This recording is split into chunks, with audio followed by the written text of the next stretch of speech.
Hello friends, in this video we will discuss about the types of various vibrations.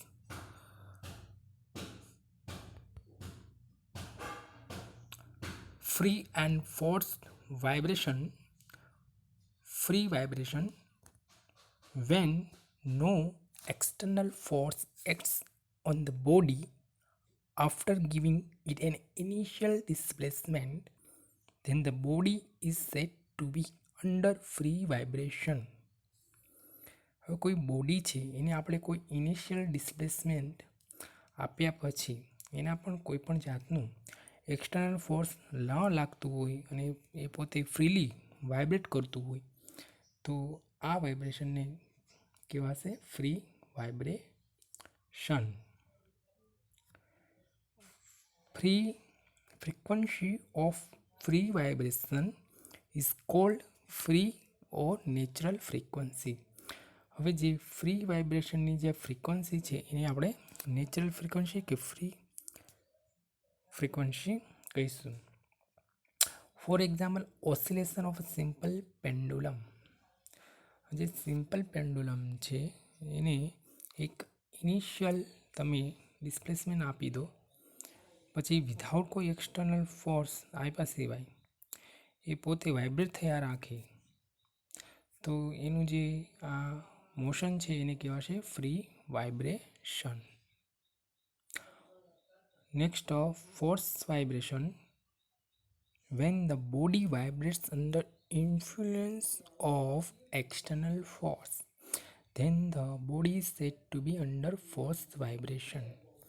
હવે body છે એ vibrate થાય છે પણ એના પર કોઈ એક્સટર્નલ ફોર્સની અસરને લીધે એ પોતે વાઇબ્રેટ થતું હોય તો આવા વાઇબ્રેશનને કહેવામાં આવે force vibration.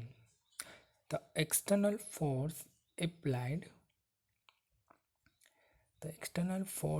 applied to the body is periodical disturbing force created by unbalance.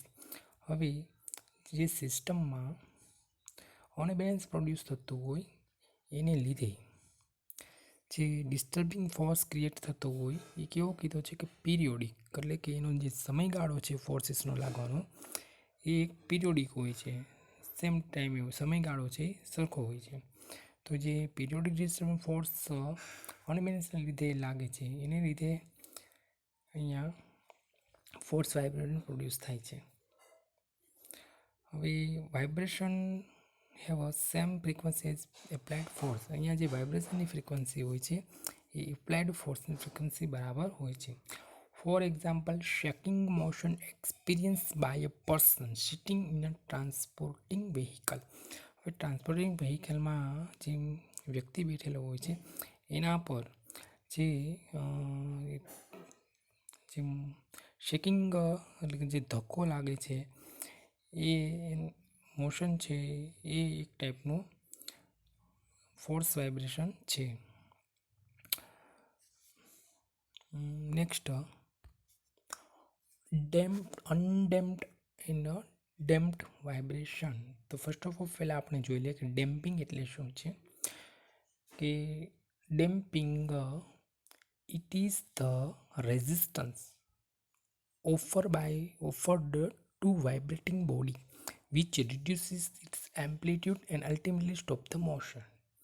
હવે ડેમ્પિંગ એ એક વાઇબ્રેટિંગ મોશન માટે એક રેઝિસ્ટન્સ છે, અવરોધ છે કે જેને લીધે જે વાઇબ્રેશન છે એના એમ્પ્લિટ્યુડ છે એ ધીમે ધીમે ઘટતા જાય છે અને અલ્ટિમેટલી સ્ટોપ ધ મોશન, એટલે કે જેનું મોશન છે એ સ્ટોપ થઈ જશે. તો આને કહેવાય છે ડેમ્પિંગ. હવે જોઈએ આપણે undamped vibration. If no energy lost in friction during vibration, such vibration are called undamped vibration.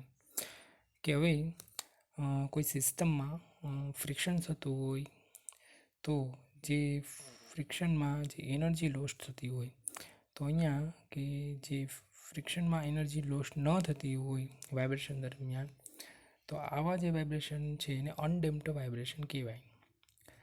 Practically very few example exist. Practically જોવા જાવ તો આવો કોઈ એક્ઝામ્પલ એક્ઝિસ્ટ થઈ શકે નહીં. Where damping is very small and there is possibility to have a undamped vibration, કે જેમાં ડેમ્પિંગ છે એ ખૂબ જ ઓછી પ્રમાણમાં હોય અને અનડેમ્પ્ડ વાઇબ્રેશનનું કોઈ એક્ઝામ્પલ પોસિબલ થાય એવું પ્રેક્ટિકલી શક્ય નથી. In undamped vibration amplitude of a free vibration remains constant over time. In undamped vibration, amplitude of a free vibration remains constant over time. હવે amplitude of a free vibration remains constant over time, એટલે સમય સાથે જે free વાઇબ્રેશનના જે amplitude છે એ constant રહે છે. For example, કે આ રીતના જે ગ્રાફ આવે છે આપણે, તો આ જે ગ્રાફ બને છે એમ્પ્લિટ્યૂડનો, તો અહીંયા જે એક્ઝામ્પલ છે આ અનડેમ્પ્ડ વાઇબ્રેશનનું છે. હવે આગળ જોઈએ. Damped vibration, if energy is lost in friction then such vibrations are called damped vibration. હવે કોઈ સિસ્ટમમાં ફ્રિક્શનને લીધે એનર્જી છે એનો લોસ થતો હોય તો ત્યાં આ વાઇબ્રેશન છે એ ડેમ્પ્ડ વાઇબ્રેશન કહેવાશે. In real life all example of vibration. હવે ઇન રિયલ લાઈફમાં આપણે પ્રેક્ટિકલી જે વધારે પડતા બધા એક્ઝામ્પલ છે બધા આવા ટાઈપના ડેમ્પ્ડ વાઇબ્રેશન જ હોય છે. The amplitude of a free vibrations diminishes gradually over time due to resistance offered by the surrounding medium. હવે અહીંયા ફ્રી વાઇબ્રેશન છે એના એમ્પ્લિટ્યુડ છે એ સતત ઘટતા રહે છે ટાઈમ દરમિયાન. એનું કારણ એ છે કે સરાઉન્ડિંગમાં જે પણ મીડિયમ હોય છે એનું રેઝિસ્ટન્સ એના પર લાગતું હોય છે. તો આ રીતના જે એમ્પ્લિટ્યુડ છે એ ઘટ્યા રાખે છે. એટલે આપણે જે ગ્રાફ બને છે એ આ રીતના બનશે કે અહીંયા જે જે એમ્પ્લિટ્યૂડ છે એ સતત ધીમે ધીમે ઘટતા રહે છે. તો આ થયું undamped vibration and damped vibration. Next, હવે અહીંયા types of free vibration. Free વાઇબ્રેશનના 3 કેટેગરીઝ છે અહીંયા. Longitudinal vibration, transverse vibration and torsional vibration. તો વન બાય જોઈએ આપણે કે ફર્સ્ટ ફિગર લોન્જિટ્યુડનલ વાઇબ્રેશન. હવે અહીંયા એક્ઝામ્પલમાં શાફ્ટ સાથે એક ડિસ્કનેક્ટેડ છે.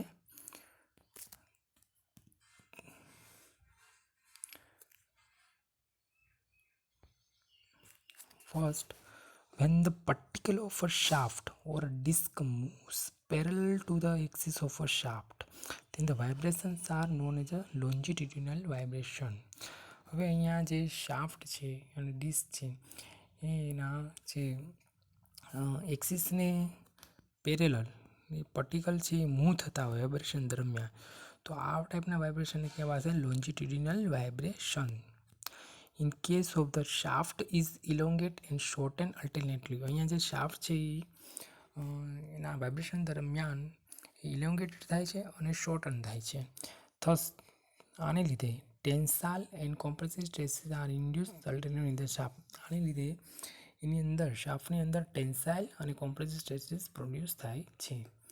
એટલે કે અહીંયા જે એ પોઝિશન છે એની ઇનિશિયલ પોઝિશન, હવે જ્યાંથી આપણે આ મોશન આપણે ટેન્સાઇલ ડાયરેક્શનમાં છે આ ડાયરેક્શનમાં, તો એ બી છે એ મીન પોઝિશન છે. હવે અહીંયા આ shaft up and down motion થશે તો અહીંયા એ અને સી જે એની પોઝિશન છે એક્સ્ટ્રીમ પોઝિશન છે. તો આમાં આપણને મોશન છે એ અપ એન્ડ ડાઉન ડાયરેક્શનમાં છે. તો અહીંયા જે આપણને વાઇબ્રેશન મળે છે લોન્જિટ્યુડિનલ વાઇબ્રેશન છે. એટલે કે અહીંયા જે શાફ્ટ છે એમાં એ પોતે ઇલોંગેટેડ થાય છે અને શોર્ટન થાય છે. એટલે કે અહીંયા જે પણ સ્ટ્રેસીસ પ્રોડ્યુસ થાય છે એ અલ્ટિમેટલી ટેન્સાઇલ અને કોમ્પ્રેસિવ સ્ટ્રેસીસ પ્રોડ્યુસ થાય છે. સેકન્ડ જોઈએ આપણે transverse vibration.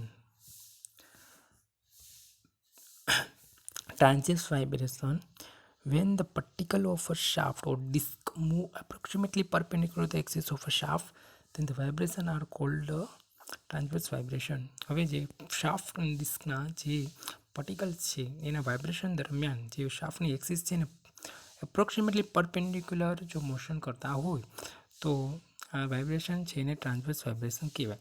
In this case the shaft is strand and bend alternatively and bending stresses are induced in the shaft.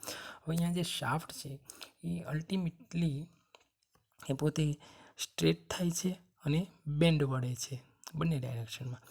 તો આ રીતનું જે વાઇબ્રેશન છે એને કહેવામાં આવે છે ટ્રાન્સવર્સ વાઇબ્રેશન, કે જેમાં શાફ્ટ છે એ અલ્ટિમેટલી એ પોતે સ્ટ્રેટ રહે છે કાં તો એ પછી બેન્ડ થાય છે. હવે અને શાફ્ટ છે એની એક્સિસથી પરપેન્ડિક્યુલર ડાયરેક્શનમાં મૂવ થાય છે, વાઇબ્રેટ થાય છે.